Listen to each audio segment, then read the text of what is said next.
नमस्कार साथियों, आप सभी का स्वागत है अपने YouTube चैनल सनी का अड्डा। आशा करता हूँ आप सभी ठीक होंगे। आज हम इस वीडियो में बात करने वाले हैं हिंदी की बोलियों पर। ये भाग 2 रहने वाला है। इससे पहले हमने भाग 1 में खड़ी बोली, कोरवी, ब्रजभाषा, हरियाणवी, बुंदेली ये सभी बोलियां देखी थी। तो चलिए वीडियो शुरू करते हैं बिना देरी किए हुए। तो इस वीडियो की पश्चिमी हिंदी की अंतिम बोली कन्नौजी। कन्नौज संस्कृत कन्याकुब्ज इस बोली का केंद्र है। अंततः इसका नाम कन्नौजी पड़ा। यह इटावा, फर्रुखाबाद, शाहजहांपुर, कानपुर, हरदोई, पीलीभीत आदि में बोली जाती है। कन्नौजी भी सौरसेनी अपभ्रंश से ही निकली है। ये ब्रजभाषा से इतनी अधिक समान है कि कुछ लोग इसे ब्रजभाषा के ही एक उपबोली मानते हैं। कन्नौजी में केवल लोक साहित्य मिलता है, जिसमें कुछ अंश प्रकाशित भी हो चुका है।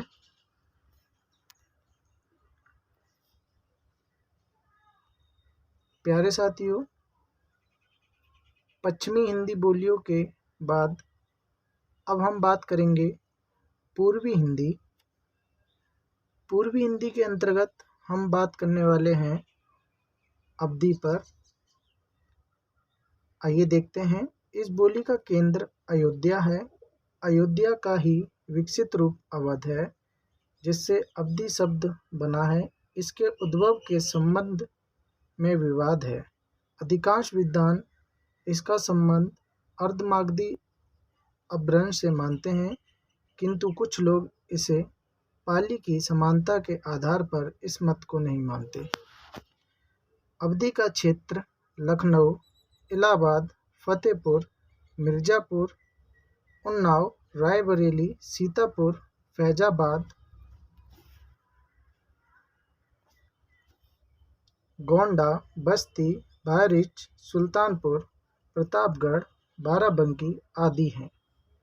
अवधी में साहित्य तथा लोक साहित्य दोनों ही पर्याप्त मात्रा में है। इसके प्रसिद्ध कवि मुल्ला दाऊद, कुतवन, जायसी, तुलसीदास, उस्मान, सब्बल सिंह आदि हैं। प्यारे साथियों, अगली बोली है बघेली, जो कि पूर्वी हिंदी से संबंध रखती है। आइए देखते हैं। बघेले राजपूतों के आधार पर रीवा तथा आसपास का इलाका बघेलखंड कहलाता है और वहाँ की बोली को बघेलखंडी या बघेली कहते हैं। बघेली का उद्भव अर्धमागधी अपभ्रंश के ही एक क्षेत्रीय रूप से हुआ है। यद्यपि जनमत इसे अलग बोली मानता है, किंतु भाषा वैज्ञानिक स्तर पर ये अवधी का ही एक उपबोली ज्ञात होती है और इसे दक्षिणी अवधी कह सकते हैं। इसका क्षेत्र रीवा, नागौद, शाहडोल, सतना, महर तथा आसपास का क्षेत्र है।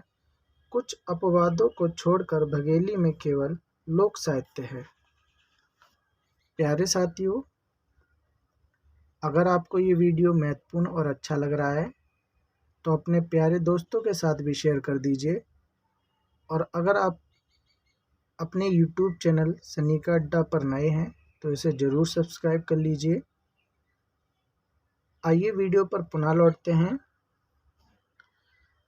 पूर्वी हिंदी की अंतिम बोली छत्तीसगढ़ी। आइए इसके बारे में पढ़ लेते हैं। मुख्य क्षेत्र छत्तीसगढ़ होने के कारण इसका नाम छत्तीसगढ़ी पड़ा। अर्धमागधी अपभ्रंश के दक्षिणी रूप से इसका विकास हुआ। इसका क्षेत्र सरगुजा, कोरिया, बिलासपुर, रायगढ़, खैरगढ़, रायपुर, दुर्ग, नंदगांव, कंकेर आदि है। छत्तीसगढ़ी में भी लोक साहित्य है।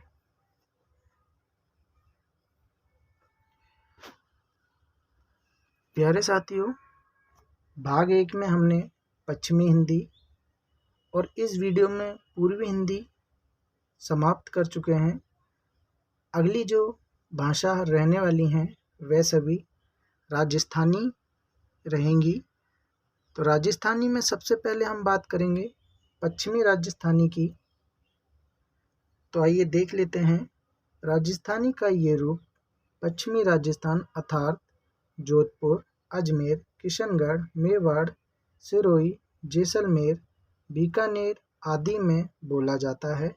इसे मारवाड़ी भी कहते हैं। सौरसेनी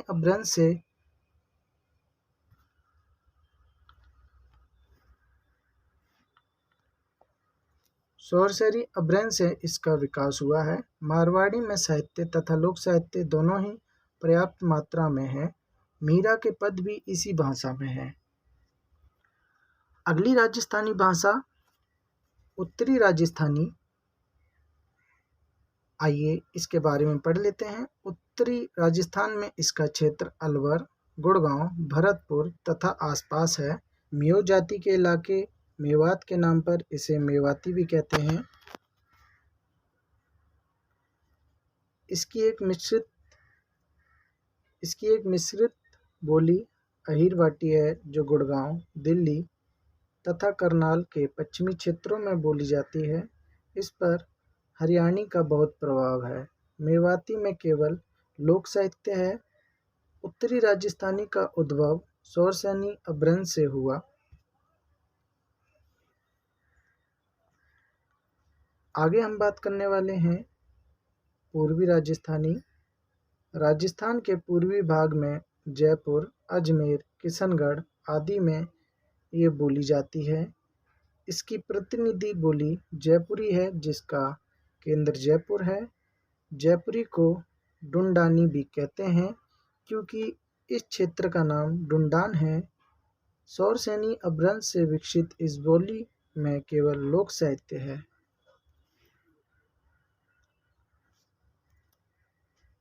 अगली बोली है दक्षिणी राजस्थानी। इंदौर, उज्जैन, देवास, रतलाम, भोपाल, होशंगाबाद तथा इनके आसपास इसका क्षेत्र है। इसकी प्रतिनिधि बोली मालवी है जिसका मुख्य क्षेत्र मालवा है। सौरसेनी अपभ्रंश से विकसित इस बोली में कुछ साहित्य तथा पर्याप्त लोक साहित्य है।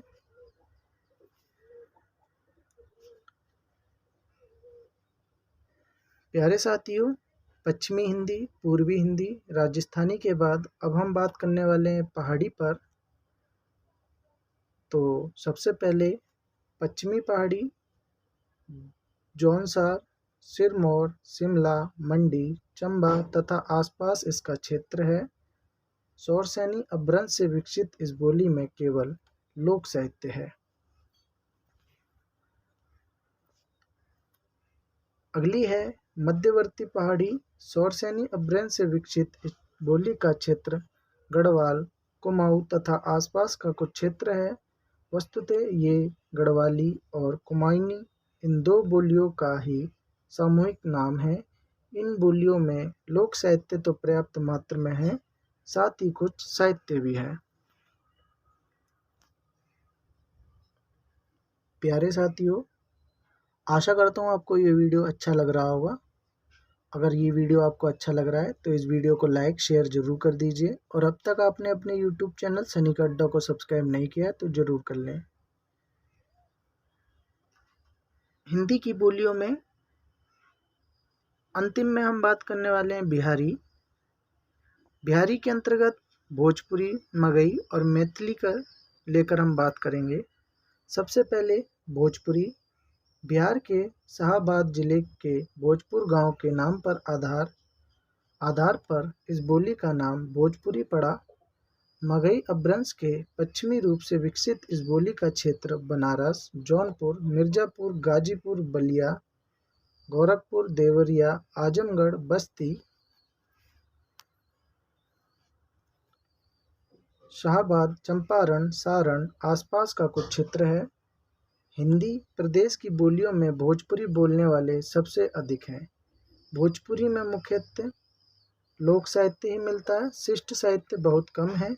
भारतेंदु, प्रेमचंद प्रसाद आदि इसी क्षेत्र के रहे, किंतु साहित्य में इन्होंने इसका प्रयोग नहीं किया। अगली बोली है मगही। संस्कृत मगध से विकसित शब्द मग पर इसका नाम आधारित है। मागधी अपभ्रंश से विकसित ये बोली पटना, गया, पलामू, हजारीबाग, मुंगेर, भागलपुर तथा उनके आसपास बोली जाती है। इसमें लोक साहित्य काफ़ी है, कुछ ललित साहित्य भी है। प्यारे साथियों, हिंदी की बोलियों पर ये भाग 2 था। आशा करता हूँ आपको ये अच्छा लगा होगा। परीक्षाओं में अक्सर हिंदी व्याकरण के अंतर्गत बोलियां पूछ ली जाती हैं, तो उसी संदर्भ में ये 2 वीडियो आपके लिए इस चैनल में अपलोड किए गए हैं, तो आप दोनों ही भाग जरूर देखिएगा। इस वीडियो की अंतिम बोली मैथिली मागधी अपभ्रंश के मध्यवर्ती रूप से विकसित ये बोली हिंदी और बंगला क्षेत्र की संधि पर मिथिला में बोली जाती है। दरभंगा, मुजफ्फरपुर, सहरसा, पूर्णिया तथा मुंगेर आदि में इसका क्षेत्र है। प्यारे साथियों, इसी के साथ ये वीडियो समाप्त होता है। अगर आप हमारे YouTube चैनल पर नए हैं तो आप इसे सब्सक्राइब जरूर कर लीजिए। हम प्रतिदिन ऐसे ही महत्वपूर्ण वीडियो लाते हैं जो परीक्षा की दृष्टि से बहुत ही महत्वपूर्ण हो जाते हैं। चलिए साथियों, मिलते हैं जल्दी अगली वीडियो में। जब तक आप अपना सभी ध्यान रखिएगा। धन्यवाद दोस्तों।